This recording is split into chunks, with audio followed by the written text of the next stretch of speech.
15 minutes. Polygamy remains one of the most controversial issues surrounding the historical LDS Church and the place of Mormon women within that religious culture.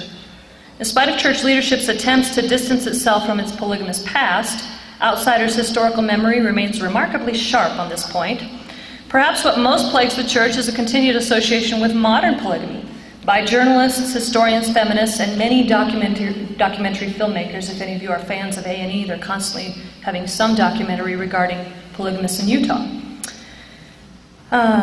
Further, the continued practice of polygamy by so-called fundamentalist or fringe groups in Utah and throughout the West brings greater attention to the legacies of 19th century polygamy for the mainstream church population in Utah. The issue begs two important questions of consideration: polygamy in the past and polygamy in the present. First, how could the church have practiced something perceived by the outside world as so demeaning to women? Second, why does a predominantly Mormon political leadership in Utah currently look the other way in regards to prosecution of Utah's anti-polygamy laws? Many historians have sought to go beyond attempts at reductionism and stereotype by instead examining the complexity of polygamous practice for the 19th century church, and also turning to the voice of the women themselves. Much to the disappointment of observers then and today, according to Richard Van Wagner, contrary to popular 19th century notions about polygamy, the Mormon harem, dominated by lascivious males with hyperactive libidos, did not exist. Historical research has quite successfully exposed many of the misconceptions, stereotypes, and realities of 19th century polygamy. Although some Mormon believers might be dismayed to discover the extent of discontentment and unhappiness Mormon wives admitted in private, still many Mormon critics are just as disappointed to discover the admitted happiness, political and financial independence, and shared congeniality of sister wives. Then, just as today, the image of unlimited lust was largely the creation of travelers to Salt Lake City more interested in titillating audiences back home than in accurately portraying plural marriage. Because polygamy was dedicated to, quote, propagating the species righteously and dispassionately, plural marriage, quote, proved to be a rather drab lifestyle compared to the imaginative tales dripping with sensationalism demanded by the scandal-hungry Eastern media market, unquote. Even reporter Rebecca Johnson admitted disappointment in 2003 on her Vogue article about Elizabeth Smart. She admitted disappointment when the polygamous wives that she interviewed did not confess to sharing the same bed with their husband all at the same time. Indeed, sensationalism continues to feed American public's desires for exotic sexuality associated with Mormon culture. Historians have also examined the many complex aspects of polygamous practice, including the purposes for, the realities of domestic living, the contentment felt by some wives, and the immense depression and disappointment felt by others.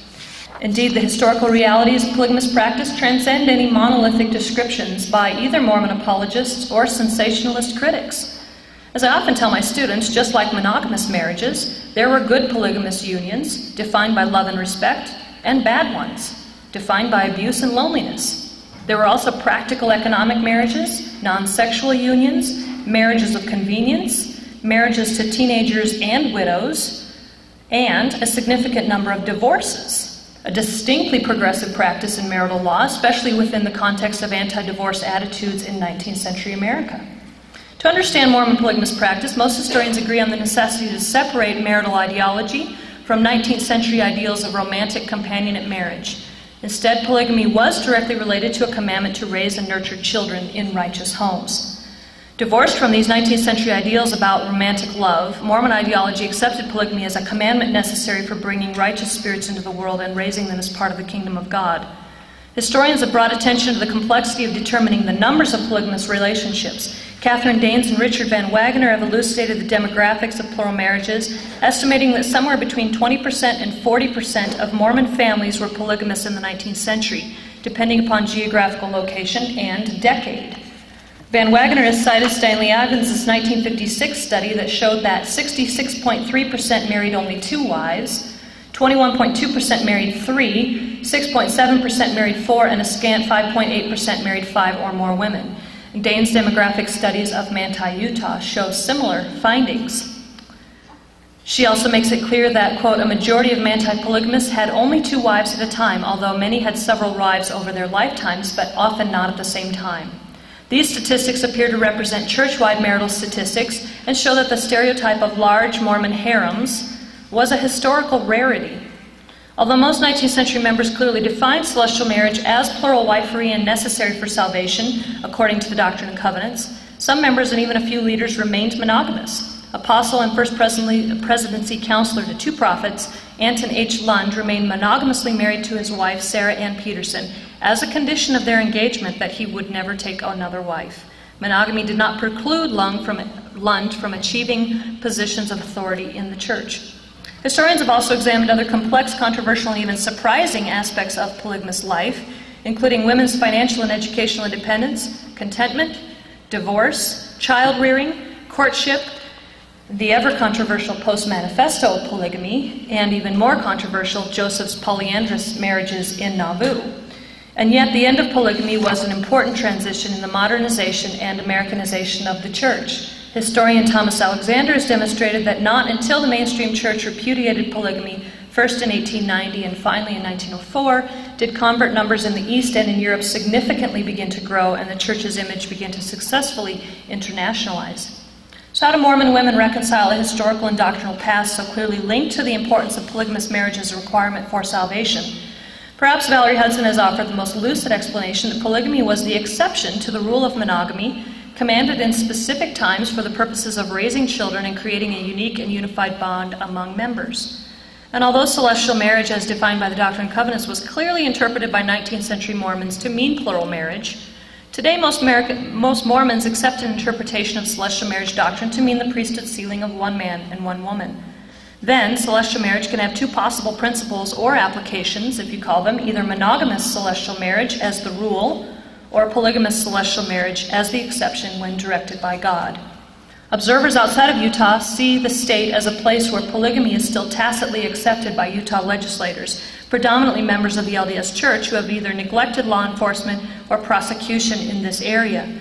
But the reasons for laxity on polygamy enforcement in Utah are much more complex than some sensationalist picture of Utah as a fringe fundamentalist state. As Martha Bradley has shown, prosecution often leads to greater problems like displaced children and wives as wards of the state, difficulties proving polygamous cases, and usually very damaging public relations fiascos. For instance, the 1953 Short Creek raids backfired as photos of crying children being torn away from parents were published in newspapers, and also women and children were photographed with numbers hung around their necks, suggestive of some kind of genocidal rounding up. In fact, the 1953 Short Creek raids were so damaging to Utah and Arizona public relations. No anti-polygamy prosecutions were brought by the state of Utah until the 2001 Tom Green case.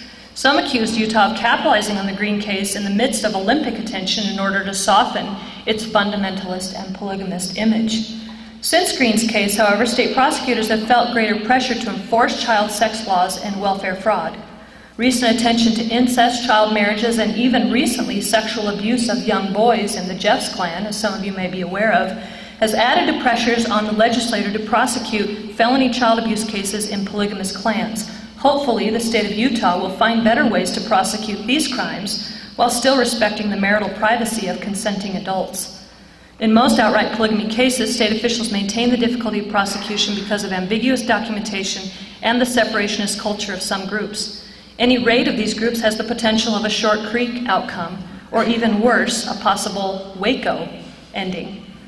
Furthermore, the reality of polygamy within the American legal structure has received new attention in recent years since legal theorists have suggested the possibility of the overturning of anti-polygamy rulings by the Supreme Court in the 19th century, particularly as they were violations of constitutional guarantees to the free practice of religion.